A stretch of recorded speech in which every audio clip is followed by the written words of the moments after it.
Você já expulsou demônios? Já... Muitos. É? Continuo expulsando. E olha, não apenas pessoalmente, aos montes,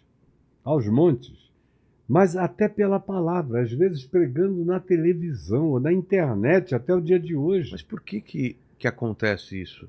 Por De causa... chegar nesse ponto de dominar a pessoa? Por que Tem muita gente acontece assistindo no a gente. indivíduo? Tem muita gente que fala, não, isso daí não existe. Porque Cara, lembra de televisão, aquelas coisas não, falsas. aquilo né? ali é O tudo teatro, faz é o justiça. teatro, né? Aquilo ali é tudo contratado, tem uma empresa de publicidade que arregimenta. Tem até gente que eu conheço que é paga para fazer aquele papel. Tem cachê. Tem cachê, vão lá, É. fazem aquilo Entrevista o ali. demônio. De onde você vem? Quais Para pro comercial, hein? Fica lá, Trava. trava, Voltou! volta. Como que é a real mesmo? O que é real? Eu também sou psicanalista.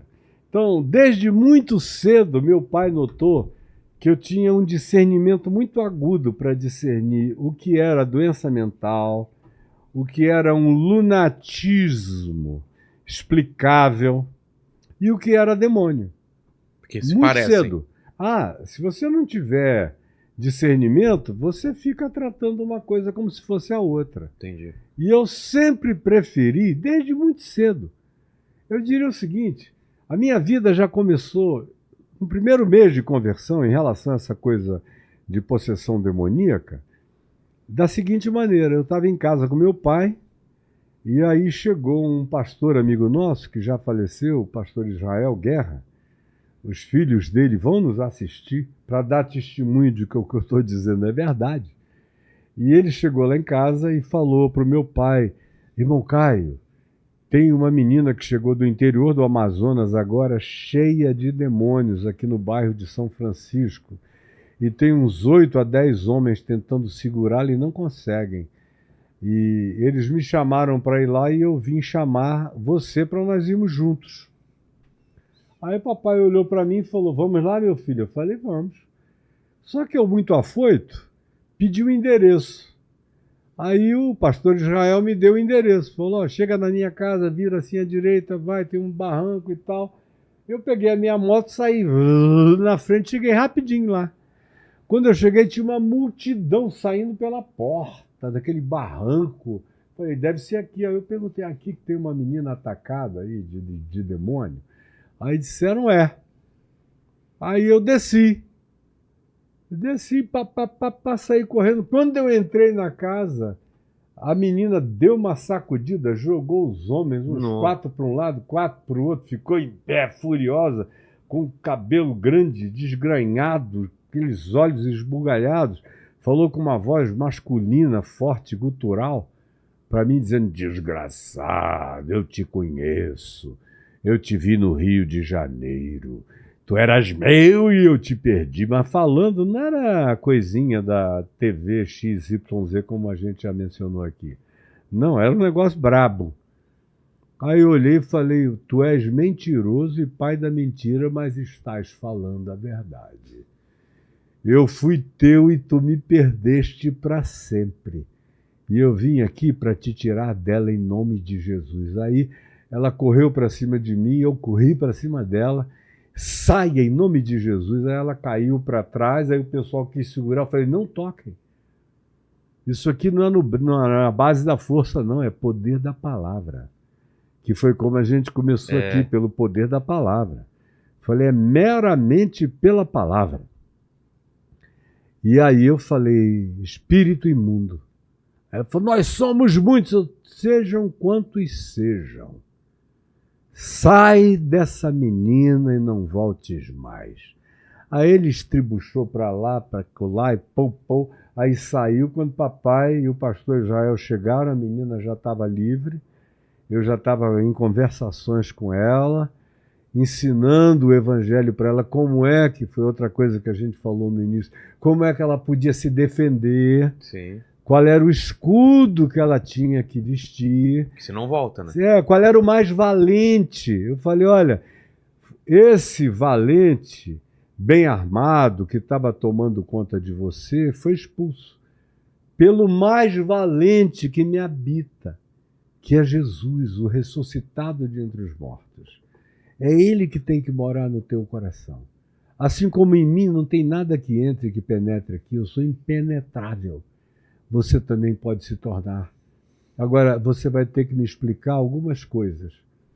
O que estava te acontecendo quando isso te visitou? Aí ela me contou que ela estava tendo relações sexuais com um pastor, de um pastor da cidade dela, e que ela vinha numa vida promíscua com esse pastor, e o pastor usando e abusando da garota, falando muito de demônios. Ela foi ficando impressionadíssima com a coisa, o medo dela cresceu imensamente. Na hora que o medo tomou conta dela, aí a coisa toda a devorou. Aí eu a ajudei a se defender e ficamos ali tratando, conversando, ensinando. Depois o pastor Israel ficou visitando, ensinando-a como é que ela iria fazer para arregimentar-se em fé, para não ser nunca mais visitada daquele jeito. Aí eu comecei a ser chamado. Como eu te disse, essas coisas se alastram. E papai já tinha um ministério assim. E papai viu a minha desenvoltura na história. E a gente começou a ser chamado juntos. Ou então iam lá para casa. Havia ocasiões de que havia 4, 5, 6 esperando. Nossa. Para a gente libertando e entrando outros, libertando e entrando outros. E houve o dia em que logo depois eu tive, daquelas experiências iniciais, eu tive muitas grotescas. Mas a primeira, completamente grotesca, foi de um cara que foi levado lá em casa, num carro, num Opala, um senhor chamado Neemias, estava levando um outro homem, que era irmão dele, que estava no banco de passageiros de um Opala. Ele entrou correndo na garagem da nossa casa, o portão vivia aberto. E ele veio... Zá! Era um domingo, eu estava esperando papai e mamãe, porque eu ia pregar na igreja do meu pai. E eu tinha jejuado sexta, sábado e domingo, ia pregar domingo à noite. Estava sozinho lá embaixo, esperando eles se arrumarem para a gente sair. Quando de repente entrou aquele Opala, e aí ele falou: irmão Caio, me ajuda aqui que o meu irmão está terrivelmente endemoninhado, não sei o quê. Aí sai esse cara altão, bem mais alto do que eu, grandão. Aí ele veio para cima de mim, olhei para ele e falei: sai dele em nome de Jesus. Aí o cara caiu, aqui, o tornozelo dele no chão. Sei. E a cabeça dele no capô do Opala. Aí o calcanhar levantou sozinho. Nossa. Do chão? Do chão, como se tivesse uma gangorra invisível no meio dele. Aí ele fazia ficou envergado? Assim, ele ficou ereto. Ereto? Ereto. O calcanhar se levantou. Vê se isso aparece aí nesses cultos do Valdomiro e dessa fajutice toda. Isso aí são demônios que eu mando sair assim, não acabar com a palhaçada. Aí todo mundo embora. Então eu estou falando de coisa séria. Então, caramba, a cabeça batia no capô. Pá! E o pé, o calcanhar flutuando assim a 1 metro do ar. Aí quando meu pai veio descendo, ele ouviu que tinha uma coisa acontecendo lá fora e a gangorra fazia pá, pá, pá, pá, pá, pá, pá, pá, pá, pá, pá, numa velocidade, Vilela, muito doida.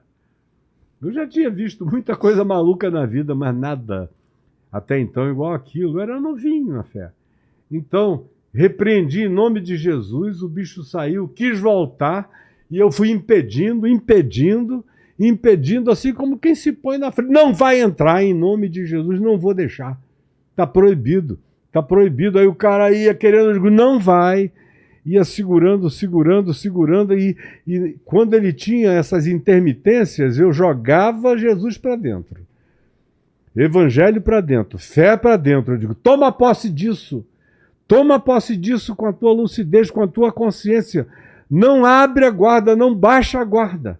Toma posse, toma posse. Conclusão, a gente chegou bem atrasado lá no culto, mas no dia seguinte ele voltou lá em casa, aí eu gastei um tempo com ele, ensinando-o a se defender daquilo tudo. Aí começou a ter, que foi quando meu pai disse, a gente tem que logo alguns meses depois, a gente tem que alugar um lugar fora daqui. Aí alugamos um lugar na rua Getúlio Vargas que virou um INSS de possesso, doente, endemoninhado, todo tipo de mazela. Também a gente com todas as formas de desprezo, os gays, as lésbicas que se sentiam inacolhidos em qualquer lugar, sabiam que lá tinha acolhimento, que eu acolhia todo mundo, começaram a ir para lá, e eu, depois que fazia todo tipo de acolhimento, levava para o templo da igreja presbiteriana, onde meu pai era pastor, onde eu me tornei pastor com ele, era onde eu pregava todo sábado à noite, que ficou entupido de jovens da cidade inteira, que a gente começou a ter que fazer 4, 5 cultos para poder atender a multidão toda que ia, e logo eu entrei na TV, aí que o negócio ficou completamente enlouquecido. Mas eu já encarei tudo, gente armada, endemoninhada. Armada? Armada, com revólver. Vou te matar, eu digo, vai nada, não entra nada aqui em mim não. Você não está vendo? Vê se eu tenho um pingo de medo de você. E o bicho olhava para mim e via que eu não tinha medo mesmo. Como eu não tenho, meu irmão. Eu não sei o que te dizer, mas eu não tenho. Se eu disser que eu tenho, eu estou mentindo. Não tenho medo. Nem de lugar nenhum, nem de quadrilha nenhuma, nem de gangue nenhuma, nem de ladrão nenhum, nem de coisa nenhuma. Minha mulher diz, meu Deus, você... O que é que eu não sinto esse medo? Não sinto esse medo. Eu tenho medos racionais. Se você me jogar num tanque com tubarões, eu tenho razão. Eu não sou um ser irracional. Agora, de coisas dessa natureza, sobrenatural, aquele que me habita é maior do que aquele que está no mundo. Ou de qualquer outro poder, de qualquer outra natureza. Ou mesmo dos males dos homens.